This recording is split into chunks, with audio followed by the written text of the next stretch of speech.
Sakal Gunar Vande Guru Sri Charanarabindam.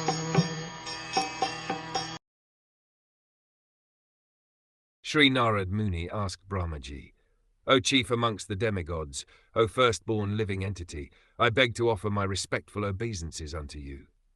Please tell me that transcendental knowledge which specifically directs one to the truth of the individual soul and the supersoul. The perfection of the parampara system, or the path of disciplic succession, is further confirmed. In the previous chapter it has been established that Brahmaji, the firstborn living entity, received knowledge directly from the Supreme Lord, and the same knowledge was imparted to Nārad, the next disciple.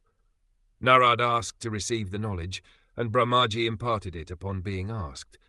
Therefore, asking for transcendental knowledge from the right person and receiving it properly is the regulation of the disciplic succession.